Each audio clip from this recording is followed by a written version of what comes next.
Hello everyone, I'm Mike Proulx from Hill Holliday, and we are at Hill Holiday's Boston offices, which is the official headquarters of FutureM. I'm joined by Aaron Strout from Powered, who's the CMO, and thank you for coming in and talking with me. My pleasure, thanks for having me. I want to start off by having you just give a brief overview of what Powered is. Sure, Powered is a social media agency, and we're about 80 people. We are headquartered in Austin, Texas. We have offices in New York and in Portland, Oregon. And essentially we help big companies, Fortune 500 companies, think through their strategy. We help them build Facebook presences, Twitter, YouTube channels, and then also help them with things like private and public communities and advocacy programs. There's a general trend happening where all media, to sound cliche, is becoming social. You look at what's coming out with Google TV, Apple TV, Boxy. So you're taking what was a traditional medium and making it a lot more social. Can you talk a little bit about your perspectives on how brands should engage in location-based social networks, especially in light of the fact that Forrester Research 2 months ago was advising brands to wait and see until there's more of a critical mass? Keep your eye on this. If you can do some experiments that are not super costly. Coach did one recently where it was a local experiment in New York giving away some merchandise. Test your way into this. Play with things like Foursquare, play with Scavenger, play with Gowalla. My contention is, and I made this at a conference last week, I made this point and I'll make it again today, it's incumbent upon businesses working with the location-based service providers to create the right incentives to get people to check in, because there's a huge upside to the businesses, but they need to give. People aren't going to just check in for the sake of checking in. I mean, there will be geeks like myself, probably yourself, that do that, but the normal, average, everyday person isn't doing this regularly. What's your perspective on what motivates somebody to actually check in? It depends. You know, some people do it for the gaming aspect, the pride. Some of it is if I'm a certain bar, it actually is pretty cool to become the mayor. Or I was the mayor of a place called the Salt Lick, big barbecue joint down in Austin. A lot of people, I think it's going to be voting with their wallets, or maybe it's just a plaque up on the wall. You know, if Mike is the mayor of the local coffee shop, whether you get 50 cents off your cup of coffee every day or not, that's kind of cool, right? It says Mike's a loyal customer. We see that Mike is a loyal customer, and we're going to recognize that. I think for a lot of people, so I give Target as an example. What if I checked into Target, and Target spun the roulette wheel and gave me anywhere between 5 to 95% off every time I checked in? And when I did, there would be a time-bound period. It would be at that store. But say I hit the lucky dial and I get the 95, the one in the 10,000 times or whatever.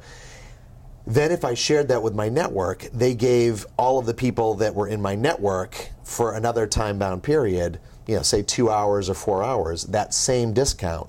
Then it's not only valuable to me, it's valuable to Target because I'm bringing more people into the store, and it's valuable to my network, so I'm not just noise to them checking in.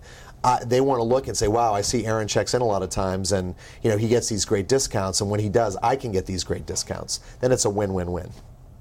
CMOs are starting to make their plans and set their budgets for next year, 2011, as they continue down the road of making plans and thinking about next year. What's your perspective on how they should be entering the new year in terms of marketing? Yeah, I think it starts with strategy. So I would say that regardless of what you do, whether you focus internally, whether you work with your agency, sit down and make sure you've got a strategy. That means make sure all of your social presences tie together, and ideally they tie with your business goals. Sometimes they're more related versus directly impacted, but there should be some correlation there, so when you go to measure it, you understand that it moved the needle. So I think that's one, and then making sure that you have a Facebook presence and that it's respectable. That's sort of the new website, right? You remember back into the late 90s, maybe early 2000s, where it was a bit embarrassing if a company didn't have a website. Well, it's becoming embarrassing if a company doesn't have a Facebook presence, and a Facebook presence with some critical mass. That doesn't mean you need to have 1 billion customers or 1 million customers, but you should have more than 1,000 or 5,000. And I think the last thing is just start thinking about how you can really meaningfully tap into your customers and activate them to get them to do things. But that's a two-way street, and whether it's giving them good content, whether it's giving them incentives, whether it's giving them a pat on the back and having a conversation with them, I think those are three things that people really should be thinking about. This is FutureM Week, and we're here to celebrate innovative things that have been happening in marketing and communications. What things are catching your eye in terms of innovation?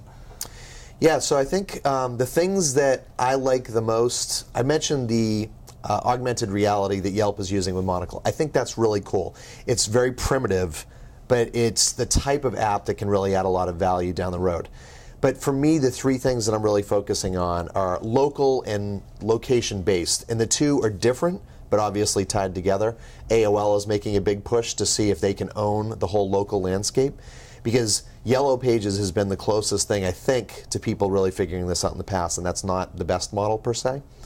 And then the third is curation. And curation meaning that the more you can go through and handpick what's valuable. So you use technology to find some of the best and bubble up some of the best in an automated fashion. And then you use people to go in and look and sort of handpick these things.